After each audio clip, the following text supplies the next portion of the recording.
Yo, what's up, everybody? It's your boy DD. I'm with my homie Sharif, and this is the first episode, the number 1 episode of my new show called DD's Passion, Food and Fashion. So, on this show that you will see, I'll be with other guests as well. Whether being shot in a car, whether shot at my crib. Basically, we're just gonna be talking about fashion. We're just gonna be talking about food, the whole 9, and on today's episode, we're going to be talking about Arc'teryx. We're going to talk about Doc Martens. We're going to talk about the difference between traditional food and authentic food. So, let's get right into it. So, how you feeling, Sharif? I'm good. Thanks for having me on for the first episode, everything. Of course. So, guys, today we got food from Bang Bang Burritos here slaps. in Oshawa, and it's fire. Slaps. Shout out to the gentlemen who are running this establishment because they did an exceptional job. They're very welcoming and very insightful and had a lot to say about the brand. So let's get into the first one, talking about Arc'teryx. So what do you think about Arc'teryx and what they're doing right now, man? For me, like, I'm really into Arc right now just because of the functionality aspects of it. Yep. And even if you're not like, so it's obviously really hype right now, right? But even if you're not into like the hiking and like if you're not using it for a functional purpose, they have such a wide array of jackets where it's like you can buy jackets that you don't need for that functional purpose, right? So looking at it from that point of view and it being a Canadian outdoor brand, I'm fully supporting it, but yeah, like I feel like with Arc, it's on the cusp of doing like North Face numbers because a lot of the fashion influencers are pushing narrative. Yeah. It just hasn't hit its pinnacle yet, and the only way it's gonna hit that is if the hoodmans and people from the streets get it. There's no way. Fam, and they're gonna get it. They're gonna get it because like. Tell me why I'm on my Explore page every day seeing men showering in their Arc. and Arc'teryx, fam. And tell me why I'm wearing it right now. And tell me like I'm wearing it right he's now. wearing it right now as well. So it's like it's up there already, yo. So it's like y'all see the logo right here, dog. Come on, fam. I see the logo Arc right up there. Already. Arced Come up. on.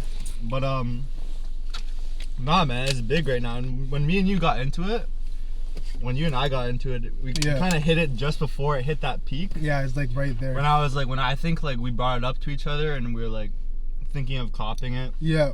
And we were both interested in copying it. And then like, bro, 3 weeks later, it's taken off like all over TikTok, all over IG, Explore page, everything like that. So it's like, it has the appeal because people are into jackets. Like even if you look at like the Toronto scene, they love like their big jackets, puffers. Yeah. Like it's just like, anywhere that's cold, like Europe, North America, it has a big appeal, right? So yeah. So like with Arc, the brand, and I talked about this on my channel, is definitely gonna go all the way up. Like, don't get it twisted. If you want to get in on the train now's the time to tap in. Now would be the time. Cause that way you can say that you've been on it for a while, bro. Cause man's about to be saying like it's gonna be like a Supreme soon. Oh my god. It's gonna be like where if you bought it like in the spring, coming up this year, or like in the summer or fall of 2022, you're just gonna get looked at as a hype beast. To be honest, even if you're not, even if you're buying it for like functional purposes, you're gonna look at it. It's so big, it's gonna look like you're buying Supreme in 2015. That's facts. So that's what the Arc.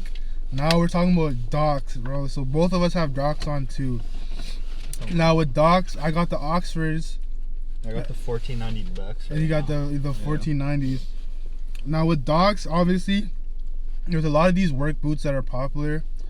Obviously, they come from a work boot or a workman's area. So even if you look at Carhartt and Dickies, traditionally those are for like workers. But then streets, whether it be punk or like skate or hip hop, they adapt an element. For hip hop, it was the Timbs. For punk, it would have been Doc Martens, and then like Carhartt would have been like skate and a mix of both. So I think they wore Carhartt in the 90s as well. Yeah, it was big back. Yeah, there's pictures of like Dr. Dre wearing it and stuff. With the overalls, coveralls. Yeah. So like with Doc Martens, I feel like, and Sharif said this before, it's like a good entry level to get into like boots and stuff. For me, it's one of the best entry level boots you can buy, because you get a lot of good quality out of it for like, it's like $2 for a pair of boots. So it's like, when you look at other boots, like if you're starting to get into boots, and you're not gonna know this until you start browsing and getting into boots, how expensive it actually is if you want a quality boot. That's why Doc Martens is a good it's a good starter. Yep. Because you can get a quality boot for a decent price. Yeah. Right off the bat. And like, always go to Essence, yo. You guys gotta go to Essence. Gotta go to Essence. The sales. The sales. Like, yo, like they do the private sales if you're a member. I'm a member, and then they do the regular sales if you don't have an account with them. And the account is free, by the way, so you might as well just get the account. Make an account. I got my Oxfords for like $80 shipped. Most like regular retail is like $160. Dude, where else are you gonna get that? You're not getting that anywhere. So yeah, if you want to buy Dosh, I'd recommend Essence. Probably, like you said, if you're a private member, if you have an account, they do the private sales. Also, I know they do like end of season sales. So like, you can just, as long as you browse the site, you'll always find something. A lot of that stuff. Now we're gonna talk about one more thing regarding fashion, and then we're gonna go into food. And then that will be it. So, for fashion wise, what are your thoughts on vintage, and where do you think it's going in the next 5 to 10 years? Vintage is, to me at least, this is just my opinion, but I think vintage is the future, because I don't think vintage can die. Like, if you look at fashion, and like especially like right now, it's just a bunch of trends, and the trends don't last very long. Right? So I think like that's why when you're looking at vintage clothing, it'll always have longevity. Because I think that is fashion at this point, right? Even now, you see like how big archive clothing got. Like everyone wants to, go to the archive shops, buy the old Helmut Lang, old Prada, whatever. Which is funny because that's technically the new hype beast. Which is, it's facts. I don't care what anybody. Vintage and archive, there's new hype beast. It's the new hype beast because it's not like, I mean, that's another topic you could go into is like, what do you think a hype beast is? Okay, so I don't think there's a real definition of a hype beast. Because bro, if you look back in the day, a hype beast to anyone was just a guy that wore like Bape, Supreme. This is like 2015, 2016 back in the day, like literally. This is like 5-6 years ago. 5-6 years ago. But like back then, a hype beast would be considered someone that just bought like hyped up streetwear, right? Now it's like whole different things, like with things like TikTok and like. Like really social media. Yeah, social media in general had a big effect on like. In my opinion, talking about high speed culture, high beast culture to me is basically like anything that a group of people are doing at a high scale that everybody wants to be a part of, just for two purposes: to get like admiration from others and to be seen as elite. So with high beast culture, technically you could say like even in the 2000s, if you wore certain brands, that would technically be hype beast, because back then they were more focused on materialism, more so than they were like going into the 2010s. And then I would say like at the end of the day, when you compare the two, there's obviously certain pieces that stick out. So obviously when we were in high school, it was the box logo, or like the Bape Shark hoodie. But now it would be like, I don't know, like a pair of Ricks. Now it's like a tote bag, a pair of Ricks, some vintage Levi's. Yeah, some 501 Levi's from like 1990, or like if you want to go further, the orange tag. Like it's just stuff like that. You still have like your stereotypical crowds of someone that's basically the same thing. Like now the only difference is people like look at it as like a refined thing. So sometimes now it doesn't get looked at as like being a hype piece, because it's more of a refined style. It's not. But at the end of the day, it's just people like all looking the same. Because the thing is, if it really was about the people, why are you charging $1,000 for a shirt that was made in 1995? Like, doesn't make any sense. That's another thing with even like sustainability in fashion. Yeah, because then it's just supposed to be for the environment, but then now you're alienating people.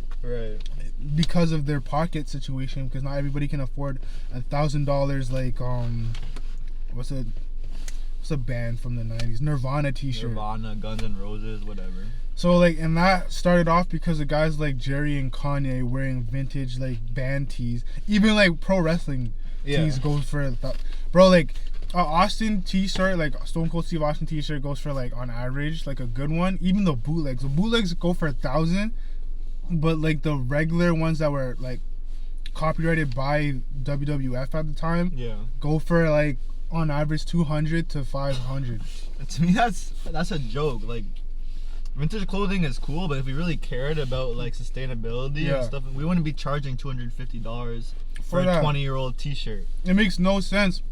It's almost, and don't get me wrong, the quality is there compared to the quality that's being put out now. Yeah, with that doesn't make it worth $2. No. Like what? You know what I mean? Like, it's like what? It doesn't make it worth $2. What it comes down is people want to feel special and exclusivity, bro. Right. And don't get me wrong, like with vintage, like for example, Darius, he'll buy a vintage WWE t-shirt because that's what he's into. I actually like it. Whereas other mans will buy that just because they want to fit in with a certain crowd. Exactly. And you guys are narcs. And if you're watching this, just know you're a nerd, fam. You never watched a match in your life, so like, shut up. And that's the thing. The thing with vintage, it's gonna go on that wave, like what Sharif's saying. Like, there's really no end to it. No. It's gonna pull, because right now we're pulling from like 2000s and 90s, right? Yeah. But then they're just gonna start pulling from different communities, because I know people who are in like the 1920s communities, like 30s, 40s menswear, like traditional menswear, and then I know girls who are into that stuff. Yeah. So we're just gonna keep pulling from like that. So if you go to downtown Toronto or wherever city you're from, major city, you'll see a lot of boutiques coming around from like the 20s and the 30s and the 40s, because their garments were like usually handmade by like an actual tailor, which is how it's supposed to be, but their quality still holds up today. I might get into that because I also go to like church and stuff, so, or just like in general, I like that aesthetic from the 30s, 20s, and 40s. Obviously not the lifestyle, because back then guys that look like us, like we wouldn't last out. Nah. But just like the music and like what they look like. So speaking of which, traditional versus authentic food, I have an answer, but I want to hear from Sharif what he thinks. So for what I think, like I was gonna ask you the question. Like, yeah, go ahead, man. For Osmos, let's say just as an example. Yeah. Would you consider like Osmos like authentic Mediterranean food? Because I wouldn't. Okay. So. And I just feel that way because it's like, to me, it's an Americanized like corporation rather than like authentic. Two things. If you look at every single type of food that we eat in North America, specifically North America, not talking about anywhere else, right? So what happens is each continent has their own palate and what they normally eat. If you find in the Caribbean, they eat a lot more with spices, and opposed to West African, they don't. Their dishes are pretty tame. So what I noticed about food in North America that's considered exotic, and I hate using that term because it's like what does that even mean? What does ethnic food even mean? I think we're just being politically correct, but whatever. That's another thing about like ethnicity is like people of color will be considered ethnic. But like, yo, we're just people. Like, what does that even mean? Well, we're only considered ethnic because we're predominantly white. Predominantly, yeah. So that's true. It's basically all to do with like where you're placed in the world. But to go back to my point, really and truly, guys, what I'm saying is, you have any like food that comes over from another country, it's authentic. The reason why I say it's authentic is because it was created by the people to be accustomed to the North American palate. The Chinese food you eat isn't traditional. That's why I say. So the word you're trying to use over authentic would be traditional. Yeah. So traditional, basically, obviously, you guys know what traditions are. Comes from whatever country it originated at. Okay. Because even like the concept of noodles, it didn't originate in Mediterranean areas like what we think. It actually was invented in China first, but it was brought over there, and then they had their own spin on it. So I would say Osmos is authentic But it's because not traditional. it takes from the culture to appeal to the masses in North America, because even Chinese food in general isn't traditional Chinese food. That's what they eat in mainland China, the different dynasties and districts that they have in China. But it's still considered authentic because it's authentically made by the people for it. Because people think that in Jamaica we eat Rasta pasta, bro. That's not a thing. That's not a thing. Bro, we don't eat Rasta pasta in Jamaica, fam. We eat regular food. But you wouldn't consider that unauthentic. You just wouldn't consider it traditional. Yeah. Okay. I wouldn't say it's traditional. I would say it's authentically Jamaican, but it's just made for the Western palate. I think that's a fair point. I think it just comes down to wording, really. Like, yeah, exactly. I think when people like say that, like if something's not authentic, they don't really mean it's not authentic. They're just trying to say it's not traditional. They're just trying to say it's not what, like if I was in Jamaica and I went to a restaurant versus if I went to Rasta Pasta, like exactly, it's not traditional, right? So that's what I'm saying, guys. It's just a lot of people, they mean well when they say it. Some people are just trying to be snobbish. That's the other thing. Like people will say it's not authentic. Like, oh, like why are you going there? Like it's like, yeah, they'll be like, yo, it's not authentic. traditional like Chinese food. Especially like a lot of people, like if you're like a person of color, and like it's your background's food, they'll tend to be like that. Yeah. Like if you go to a certain spot, like, oh, you didn't get the real thing though. You know what I mean? So it's but like, either way, guys, is like, I think you should try your traditional options. So like your standalone restaurants that have those options that they have from their country, and then try the authentic as well, because like technically the way that they eat pizza in Italy isn't the same here, and a lot of people like the American pizza better anyway. and we got different styles here. Like you got Chicago, you got New York, so there's no. You got Detroit. I can see why you don't think like you don't want to put a label like it's authentic. Exactly. Yeah. You have Detroit pizza as well, so. Right. Yeah, there's all these different things, guys, that you should consider. So, yo, Sharif, thanks for coming on the show. Of course, fam. Do you want to plug your socials or anything? Yo, I'll just plug this is my IG. It's the Sheriff in Town _. You just type in my name, Sharif Mullet, it should come up.